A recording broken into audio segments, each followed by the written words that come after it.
Hi, Jeff from Long Beach BMW Motorcycles. Today we're going to talk a little bit more about track prepping your S1000RR.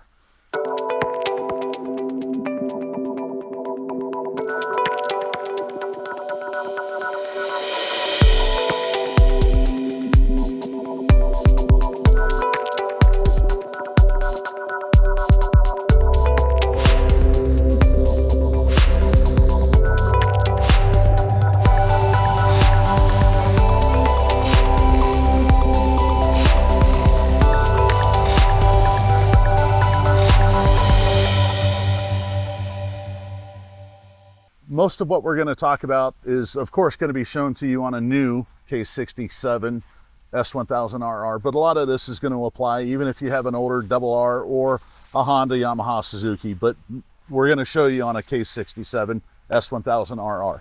The last time you were here, we showed you how to remove the tail light and the rear fender and how to disable the warning lights for all of that. We're going to go into a little bit more and show you a few other items that you're going to want to do to get it ready for a track day, so that when you show up for the track day, the bike is prepped, ready to go. You don't have any issues with tech inspection, and you're not scrambling ahead of time before the riders meeting, before the first session, trying to finish prepping the bike. So let's dive in and get a few things covered here. One of the first things you're going to want to do is you're going to want to tape up all of the lenses on the bike. So if you still have the headlight on the bike, you're going to tape up the headlights, your turn signals, your mirrors, any reflectors that are on the bike, as well as wheel weights that you have on the wheels to keep those from flying off, or God forbid you go down. They don't want the lenses on the lights or the reflectors coming apart. The next thing we're going to do is we're going to inspect our motorcycle. If we're running a street tire, we're going to make sure that the tire has plenty of tread life left on it. Last thing you want to do is show up, everything else is ready to go, and then the person teching your bike looks at the tire and goes, hey man, you're not going to make it through the day, you're not going to make it through a session with those tires. So one of the best indicators are the wear bars in the tread pattern. You'll see there's a little bar going across the tread. If you're at or near that bar, chances are you're not going to pass tech inspections. So the best rule of thumb is just make sure you've got fresh rubber on for that track day, and set the tire pressure. The easiest way to know what tire pressure to run for that track day is if there is a tire vendor at that track day, ask the tire vendor. If not, a little bit of Googling, you'll be able to find a good baseline setup for your tire pressures. Another item you're going to want to check are your brake pads. No matter how many miles, you're always going to want to check your brake pads. As sport bikers, we're always a little bit more aggressive than the next rider, so we're going to use a little bit more brake than the next guy does. So a quick look at the brake pads, make sure there's a little bit of thickness left there so that you don't end up eating up the remainder of the pads and destroying your rotors while you're at the track.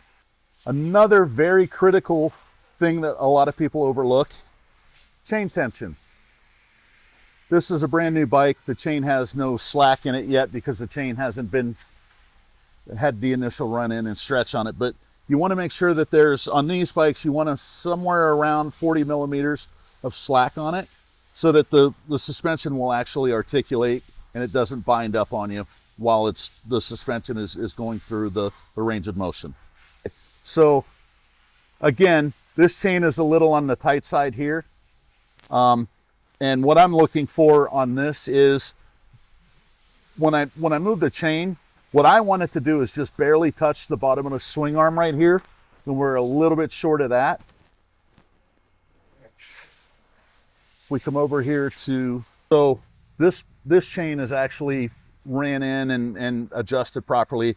So as I check it, I'm getting right to the bottom of the swing arm. The little buffer pad on the bottom of the swing arm is just barely touching it.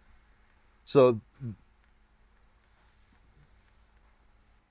a lot of people don't know this, but on the S1000RRs, you can do a reverse, or some people call it a GP shift pattern, pretty easily on the S1000s, where you just take the shift linkage and move it from here to here, and it reverses the shift pattern. Just pull the boot aside. and you take that torque screw out and you move it up to this location and reinstall it, cover it back up with the boot, and now you've just reversed your shift pattern. So a free tip of the day. The last few parts of the track day prep are preparing yourself. Get plenty of rest. Make sure you're hydrated. Taking plenty of supplies with you. Make sure you've got plenty of water, snacks, food to eat during the track day. Make sure the bike has plenty of fuel in it when you leave. Make sure that you take extra fuel with you. The fuel economy on these motorcycles when you're at the track is going to be much different than when you're playing around in the canyons with your buddies. You're not going to get 30 miles per gallon. It's probably going to be closer to 15. Make sure you take an extra 5 or 10 gallons of fuel with you, just so that you don't have to stop in the middle of the day and run out or end your day because you didn't have enough fuel. Plenty of water, plenty of snacks, and you should be set for the day.